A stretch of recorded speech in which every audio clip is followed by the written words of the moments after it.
Hello again, this is David, and I'm doing a video tonight, or today, whatever time you watch it, having to do with the subject of inherent thought is dead. What does that mean? Well, inherent means it's a common thread in humanity where everybody knows what's right and wrong, and you do it. And up until the late 1990s, it was very much a cognate attitude that people knew what was going on and they did something about it. And since the turn of the century and the early 2000s, people have just rationalized everything that's gone on and said, okay, it's all right with me, and they've become desensitized and indifferent to the kinds of immoral lifestyles that people choose to now live by. And this video is, I'm not a psychiatrist, I'm not a doctor, but I'm just telling you from my own impressions of what I've seen in the world, that the devil is very much manipulating and controlling people's attitudes now, in comparison to only a short 2 decades before this. And what does it say about humanity? Well, number one, it says this, that God has now released his restraints on humanity from thinking that what they do, they're responsible for. And that's why now, in the past 10 years, if not longer, people are now, they're just indifferent to things that happen from school to the workplace, and you have seen such an increase in violence everywhere. It started off with these children that come into school with guns, and they just start shooting people, shooting kids, shooting teachers, and up until the last 20 years, you had the police who were respected. And that's because they maintain law and order. And now people see them as the enemy, but really not because they've changed in their philosophy. It's because the mentality of the person has changed. Now everything is about me, myself, and I, even beyond just the self-centered person. You know, it's always been like that, but people knew there was a certain point where it stopped, and then you knew you were responsible for your actions.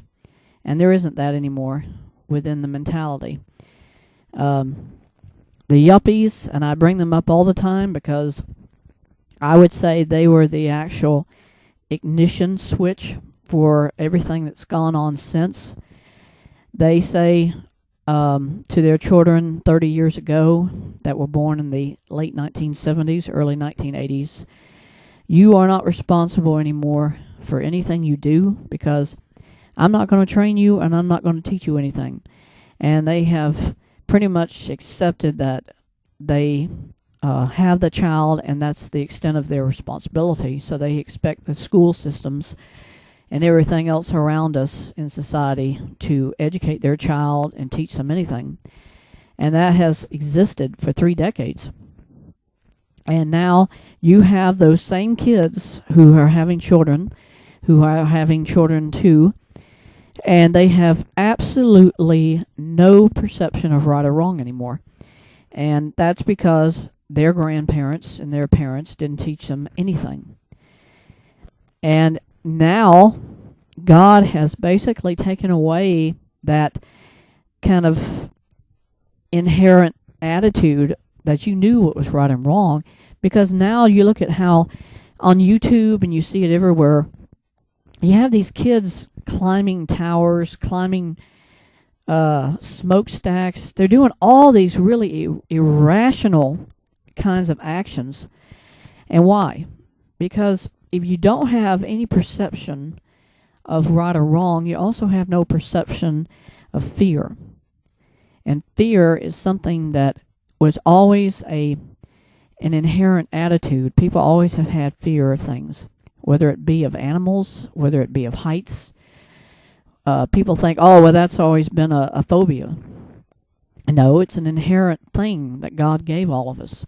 It's an understanding that there are some things He never intended us to do. And I'm going to make reference to the Bible in this because there is a time in history when mankind tried to make itself equal with God by building, of all things, the Tower of Babel. The Tower of Babel was not complete, but it was almost completed. And they're assuming that it probably was built somewhere inside of Iraq. And this is what God said Himself in the Bible. If I do not stop them now, He said, and this is verbatim, there is nothing that man cannot do. That means that if God had allowed man to do what he was doing, he could have probably have progressed even farther, faster than even what has transpired in history since, which is technology would have increased faster. But what did He do? God stopped mankind from building that tower, and He destroyed it. But there's another thing He did. He stopped mankind from being able to understand each other. Because until that point in history, every human being understood themselves because they all spoke the same language. And so that's when God created the different languages. He created the different cultural differences.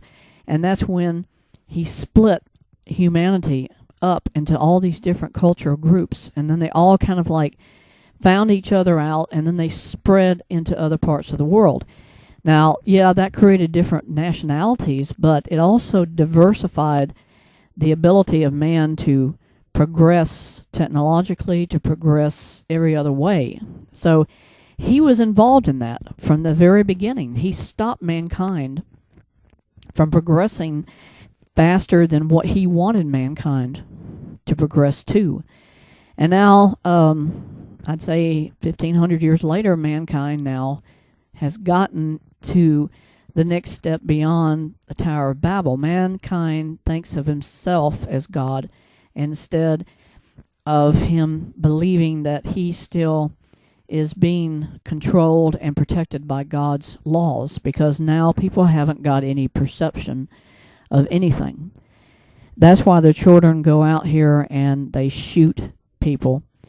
And you've even now got blacks who are saying that because there's a black president, they can do anything they want to. And if they are stopped by the police, or if they're, for whatever reason, they're hindered from what they want to do, what happens? They blame the white population for the harassment, or they blame society because they think, well, you're still hindering us, you're still subjecting us or subjugating us. And they always bring back that philosophy again, that they are slaves. Now that is in itself a hindrance, because if you can't go beyond that step, you're never going to progress beyond what you're actually at in your cultural development. If you don't see beyond that, then you can't go beyond that stage of it and say, we're going to be better, but we're not going to use that as a stumbling block. And the blacks keep using it because they think, well, the stumbling block is that we don't have this, we don't have that.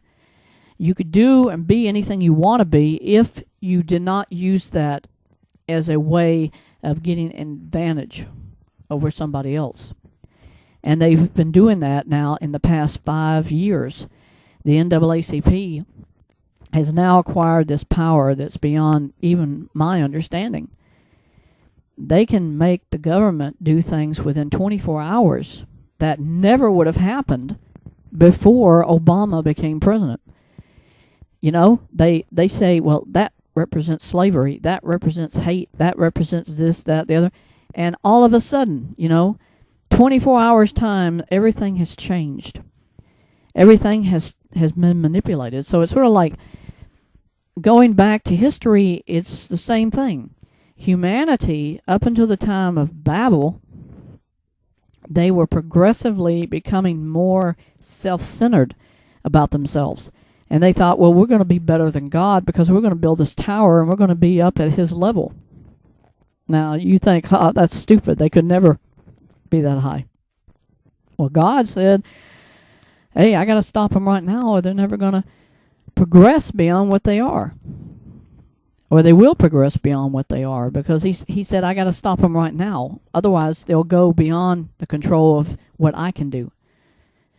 And in 2016, now God has said, I am stepping back. I am not going to give my restraint on humanity, because now I don't. I mean, this is in the Bible too. All you have to do is read it. In the end times, God said, I will let them have their own way. I will let them do what they want. And now you hear about it every day on television. People are shooting each other. They are, the children are shooting each other in school.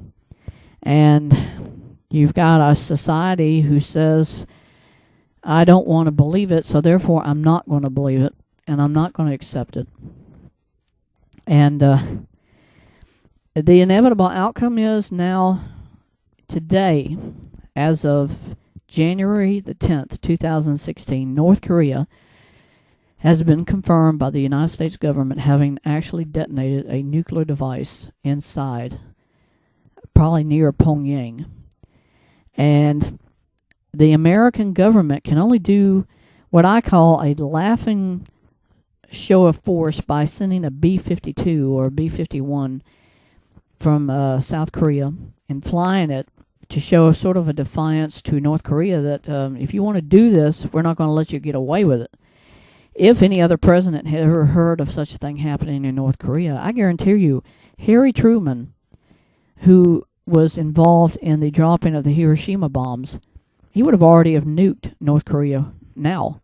He would not have stood by and said, we know they've done it, but we're not going to do anything because we don't want to upset anyone. And you see that attitude of indifference, that attitude of complacency, all of that has to do with Satan. And he's manipulating our minds. He's manipulating what we're saying and what we're thinking. And the more he can do that without America responding, and I'm saying with force, you don't have to go to war with North Korea. You send 2 nuclear devices, thermonuclear devices, into Pyongyang, you detonate them, and there won't be anybody left, especially the hierarchy inside of a communist nation, to do anything. And then the United States has just shown to the world we are not a complacent society. We are not a complacent nation who is indifferent to these things that are happening, because North Korea can take those nuclear bombs, and the next thing you know, they're going to launch them straight into Israel, or they're going to launch them at the United States. If we have any nukes left, I think Obama should be trying to do something about this right now, instead of sitting by and saying, well, we don't have proof of anything, because by the time we could respond and retaliate, the North Koreans might even have Russia helping them. Right now, they could be helping them. And here Iran, who Obama has shook hands with them, saying you can develop nuclear weapons or nuclear anything. They have been proven to have launched 2 missiles now. So you got 2 countries who have shown the world they have nuclear weapons. They have now tested them. And yet the United States, and the pathetic excuse of a president we have being Barack Obama, Hussein Obama, does nothing. And he has since 2008. And in completion of this video, I'm going to say this about inherent thought. If people don't take a stand now, you won't have the chance later, because there won't be a chance. At the end of 2016, Barack Hussein Obama very likely will not leave the White House. And all he has to do is to say one thing. I don't think that the country is in good a shape as everybody thinks, so I'm not going to allow it any longer to continue to run out of control. He initiates martial law. Bam. That's the end of your freedom. That's the end of everything, because he cannot and will not leave office once that's enacted. So, inherent thought is a understanding and a conscious awareness of what's right or wrong. And the world today doesn't want it, doesn't care about it, and they don't intend to live that way anymore. Thank you.